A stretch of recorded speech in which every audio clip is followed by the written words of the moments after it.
ভগৱানক জানো অনলাইনৰ মাধ্যমেৰে আমি পাব পাৰি? ভগৱানৰ আশীৰ্বাদ জানো আমি অনলাইনৰ মাধ্যমেৰে পাব পাৰি? বৰ্তমান ডিজিটেল যুগ, সেয়েহে কেনেবাকৈ ভগৱানো ডিজিটেল হ'ল নেকি? প্ৰিয় দৰ্শকসকল, আজি কিছুদিন পূৰ্বৰে পৰা শিৱসাগৰ জিলাৰ নাজিৰাতস্থিত ভগৱান মহাদেৱৰ এভাগী অলৌকিক মন্দিৰ অগ্নিনাভ মন্দিৰৰ ওপৰত বিতৰ্কৰ উপৰি বিতৰ্ক আমি সকলোৱে কৰি থকা দেখিবলৈ পাই আহিছোঁ। এই মন্দিৰভাগীৰ স্বত্বাধিকাৰ শিক্ষা মজিমদাৰ বেজবৰুৱা বাইদেৱে এই বিতৰ্কসমূহক নৎসাত কৰি আহিছে যদিও কিছু সংখ্যক সমালোচকে এই মন্দিৰভাগীৰ ওপৰত বাৰে বাৰে বিতৰ্ক কৰিবলৈ এতিয়াও এৰা নাই। নমস্কাৰ প্ৰিয় দৰ্শকসকল, আপোনালোকে চাই আছে মৃগাংক অফিচিয়েল ইউটিউব চেনেল। আজি আপোনালোকৰ আগলৈ এনেধৰণৰ কিছুমান সমালোচকৰ কিছুমান প্ৰশ্নৰ উত্তৰ দিম বুলি আৰু কিছুমান অলৌকিক ঘটনা দেখাম বুলি আজি এই ভিডিঅ'টো প্ৰস্তুত কৰিছোঁ। ভিডিঅ'টো যদি চাই ভাল পায় লাইক, কমেণ্ট, শ্বেয়াৰ আৰু ছাবস্ক্ৰাইব নিশ্চয় কৰিব। ভিডিঅ'টো শেষলৈকে চাই থাকিব। প্ৰথমে আমি ভগৱান মানেনো কি তাক ক'বলৈ চেষ্টা কৰিছোঁ। এই কলিযুগত জানো ভগৱানক আমি স্বতঃস্ফূৰ্তভাৱে সশৰীৰে দেখিবলৈ পাইছোঁ? নিশ্চয় নাই পোৱা। কিন্তু আমি সকলোৱে ভগৱান আছে বুলি বিশ্বাস কৰোঁ। সেয়েহে মন্দিৰ মছজিদ সকলোতে গৈ আমি ভগৱানক বিচাৰিবলৈ চেষ্টা কৰোঁ। ভগৱানৰ ওচৰত আমি শৰণাপন্ন হওঁ। আমাৰ যুগ কেইটা? যুগ হৈছে 4টা: সত্যযুগ, ত্ৰেতাযুগ, দ্বাপৰযুগ আৰু কলিযুগ। আৰু আমি বৰ্তমান কলিযুগৰ মনুষ্য। সত্যযুগ, ত্ৰেতাযুগ, দ্বাপৰযুগত ভগৱান এই ধৰাৰ বক্ষত স্বতঃস্ফূৰ্তভাৱে বিৰাজমান হৈ আছিল। সেয়েহে সেই সময়ৰ লোকসকলে ভগৱানক সহজেই পাবলৈ সক্ষম হৈছিল। কিন্তু কলিযুগত আমি ভগৱানক স্বতঃস্ফূৰ্তভাৱে পাবলৈ সক্ষম নহয় যদিও ভগৱান আছে বুলি আমি সকলোৱে বিশ্বাস কৰোঁ। কিন্তু শাস্ত্ৰই কয়, ভগৱানক যদি সহজে পাবলৈ ইচ্ছা আছে তেন্তে এই কলিযুগতেই সম্ভৱ, একমাত্ৰ ভক্তিৰ মাধ্যমেৰে। বাৰু যি কি নহওক, এইবাৰ আহিছোঁ আমি অগ্নিনাভ মন্দিৰৰ বিষয়টোৰ ওপৰত।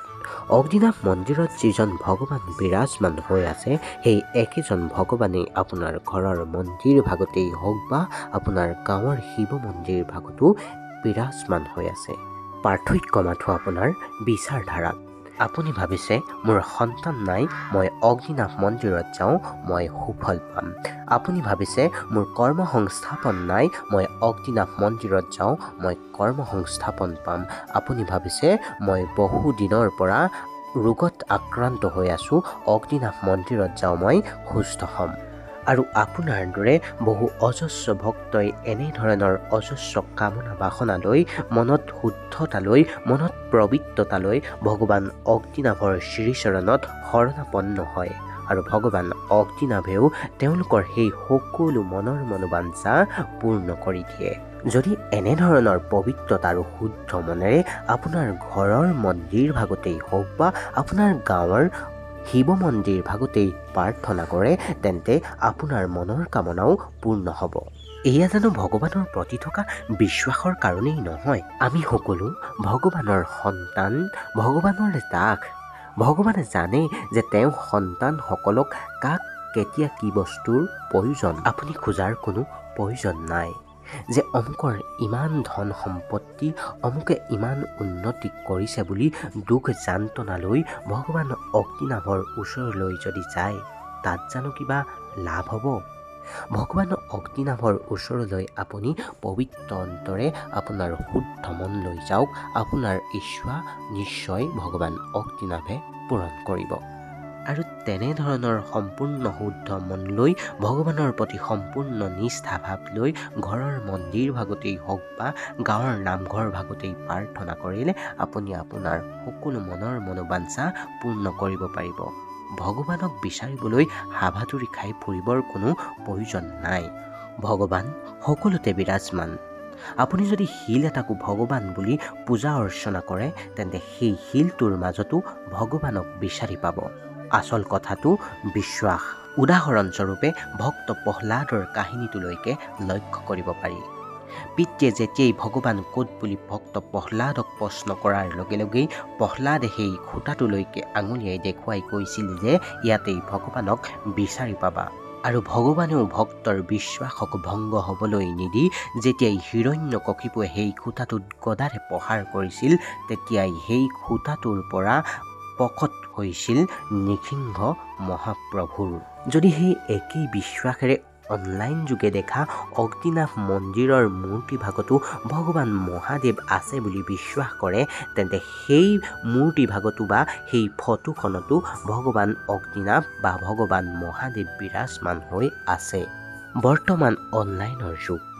এই অনলাইনৰ মাধ্যমেৰেই প্ৰথমে শিখা মজিমদাৰ বেজবৰুৱা বাইদেৱে ভগৱান অগ্নিনাভৰ ফটো ভিডিঅ' বন্ধুসকলৰ কাৰণে শ্বেয়াৰ কৰিছিল আৰু তেতিয়া সেই বন্ধুবৰ্গই শিখা মজিমদাৰ বেজবৰুৱা বাইদেউক তেওঁলোকৰ নামত ভগৱান অগ্নিনাভৰ ওচৰত এভাগি শৰাই তথা এভাগি বন্তি প্ৰজ্বলন কৰিবলৈ অনুৰোধ কৰিছিল আৰু বন্ধুসকল তথা ভক্তসকলৰ অনুৰোধ ৰক্ষা কৰিবলৈ শিখা মজিমদাৰ বেজবৰুৱা বাইদেৱে তেওঁলোকৰ কাৰণে তেওঁলোকৰ নামত এভাগি বন্তি আৰু এভাগি শৰাই আগবঢ়াইছিল আৰু তেনে কৰাৰ ফলত ভক্তসকল তথা বন্ধুসকলৰ সকলোৰে মনৰ মনোবাঞ্ছা পূৰ্ণ হৈছিল আৰু তেনেদৰেই এই অগ্নিনাভ মন্দিৰভাগী ভক্তসকলৰ মাজত জনপ্ৰিয়তা অৰ্জন কৰিছিল।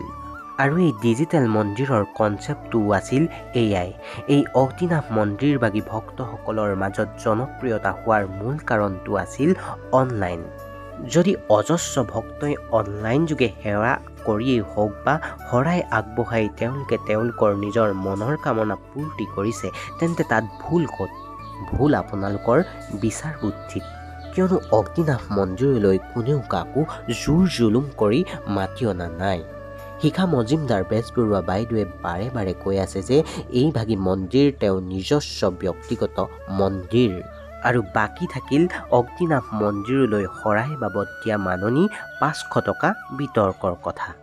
চাওক, সামৰ্থ্য অনুসৰি ভগৱানলৈ যিমান দান কৰিব পাৰি সিমানেই কম।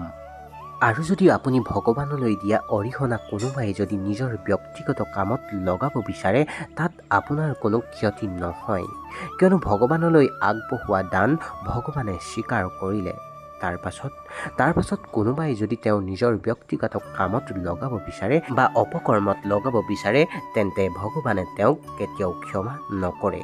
সেইকাৰণে আপোনালোক সকলো নিশ্চিন্ত থাকক।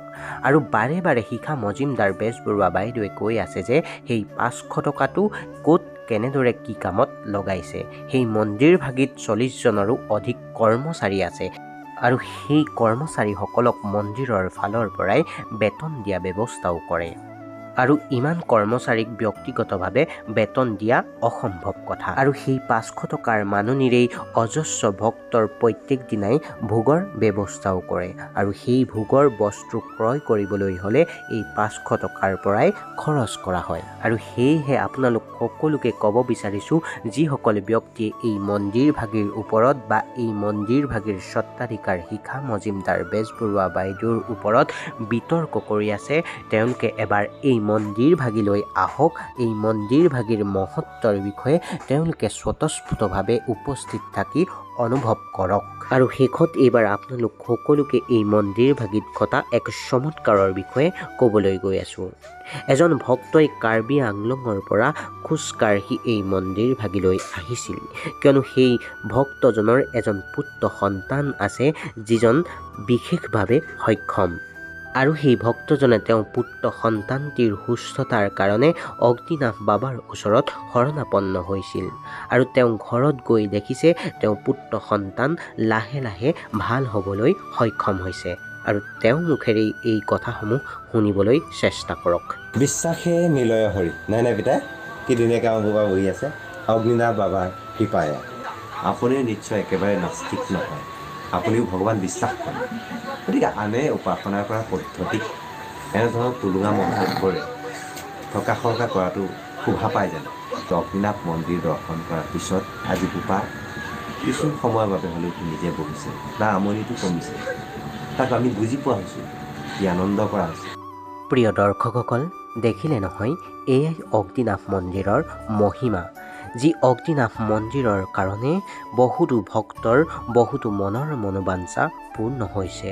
বহুতো নিসন্তান মানুহৰ নিসন্তান দম্পতীৰ মুখত হাঁহি বিৰিঙিছে। ভগৱান অগ্নিনাভৰ ওচৰত এই ল'ৰাজনৰ হৈ প্ৰাৰ্থনা কৰিছোঁ যাতে এই ল'ৰাজন অতি সোনকালে সুস্থ হৈ উঠক। এই ল'ৰাজনৰ মাক দেউতাকৰ মুখত সদায় হাঁহি বিৰিঙি থাকক। এই ল'ৰাজন সদায় সুস্থ হৈ থাকক। প্ৰিয় দৰ্শকসকল, তেন্তে আজিৰ এই ভিডিঅ'টোৰ পৰা ইমানতে বিদায় মাগিছোঁ। ভগৱানে আপোনালোক সকলোকে মংগল কৰক। যদি ভিডিঅ'টো চাই ভাল পালে লাইক, কমেণ্ট, শ্বেয়াৰ আৰু ছাবস্ক্ৰাইব নিশ্চয় কৰিব।